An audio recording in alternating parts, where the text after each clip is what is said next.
एक दिन अचानक एक दुर्घटना का मामला अस्पताल में आया। डॉक्टर्स तुरंत आईसीयू में आए, हादसे का कारण जांच किया और स्टाफ को कहा कि इस व्यक्ति को किसी भी तरह की तकलीफ नहीं होना चाहिए।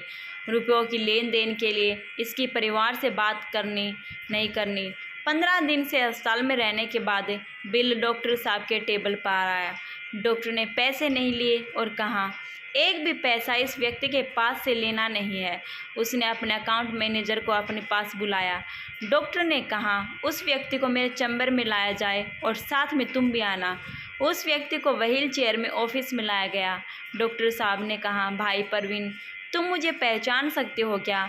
उस व्यक्ति ने कहा, हाँ, आपको कहीं देखा हुआ है, ऐसा लग रहा है। डॉक्टर ने कहा, आज से 3 साल पहले एक परिवार पिकनिक मनाकर वापस आ रहा था और वापस लौटते समय अचानक कार में से धुआं उड़ना शुरू हो गया और कार को साइड पर खड़ा करके हम लोग देखने लगे। थोड़ी देर तक हमने कार को शुरू करने का बहुत प्रयत्न किया पर कार चालू ही नहीं हो रही थी। एकदम सुनसान सड़क थी, वहाँ पर कोई दिखाई नहीं दे रहा था। सूर्यास्त होने की तैयारी कर रहा था। परिवार के हर एक सदस्य के चेहरे पर चिंता छाई हुई थी। पति, पत्नी, लड़के और बच्चे भगवान से प्रार्थना कर रहे थे और थोड़े ही समय में चमत्कार हुआ। वहाँ से कोई लड़का बाइक पर निकला। उसके कपड़े बहुत ही खराब दिखाई दे रहा था। हम सब ने दया दृष्टि से अपने हाथ ऊपर किए। वह तुम ही थे ना? तुमने रास्ते पर रुककर हमारी परेशानी का कारण पूछा था। तुम कार के पास आए और अचानक कार को बोनट खोलने के लिए कहा और चेक करने लगा। उस समय तो हमारे परिवार के लिए भगवान से कम नहीं था, क्योंकि अंधेरा होने वाला था।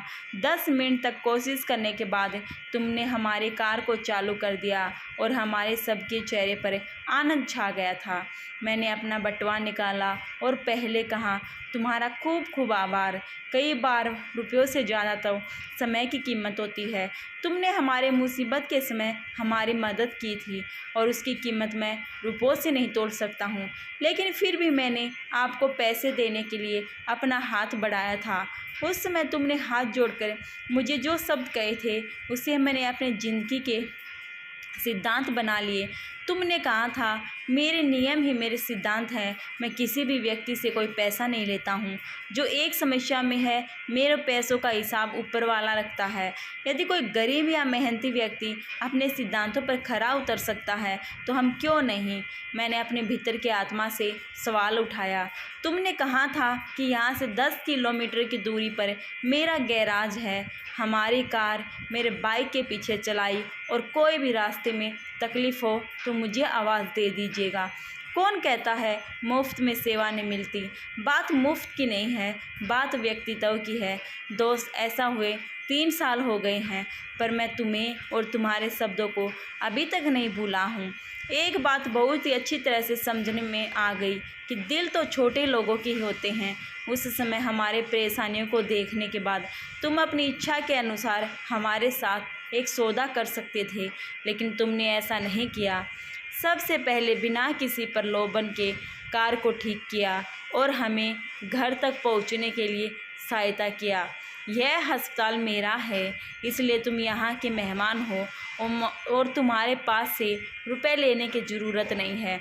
उस व्यक्ति ने कहा, डॉक्टर साहब, डिस्काउंट के साथ ले लीजिए, पर ले लीजिए। डॉक्टर ने कहा, मैंने उस समय अपना पहचान या कार्ड नहीं दिया था, क्योंकि उस समय तुम्हारे शब्दों ने मेरे आंतरिक आत्मा को हिला दिया था। मैंने इस भगवान से बस इतनी प्रार्थना की थी कि हे भगवान, इस व्यक्ति का ऋण चुकाने का एक मौका मुझे दे दो। मैं खुद को भाग्यशाली समझूंगा। और आज 3 साल के बाद भगवान ने मेरी यह प्रार्थना सुन ली। इसे सिर्फ एक प्राकृतिक संकेत समझे। दोस्त, तुम्हारे ये शब्द आज तुम याद करो। मैं किसी भी परेशान व्यक्ति से कोई पैसा नहीं लेता। मेरी वापसी का हिसाब ऊपर वाला रखता है। अपनी वापसी की गणना करने के लिए ऊपर वाले ने मुझे भेजा है, ऐसा मानो। अकाउंट मैनेजर डॉक्टर साहब के सामने देखता रह गया। डॉक्टर कहते हैं, परवीन, कोई भी तकलीफ़ होती है तो इधर आ जाना और मुझे कहना। अकाउंट मैनेजर के कंधे पर हाथ रखकर डॉक्टर ने बोला, किसी भी सुधार के लिए किसी मठ या गुरु की ज़रूरत नहीं होती है। कभी कभी हम में से सबसे छोटे व्यक्ति भी हमारे आंतरिक आत्मा को जागरूक करते हैं। प्रवीण चैम्बर में रखी हुई कृष्ण भगवान की छवि को हाथ जोड़कर प्रार्थना करता है और कहता है, कौन कहता है अच्छे या बुरा कर्म आप गिनते नहीं। हाँ, हमें समय लग सकता है, लेकिन रुचि के सामने बुरे या अच्छे कर्मों का जवाब जरूर मिलेगा। इसलिए सदैव अच्छे कर्म करें और हमेशा कोशिश करें कि हम किसी के खुशी का कारण नहीं बन सकते, तो किसी को तकलीफ़ देकर हम खुद को पाप का भागीदार भी न बनें।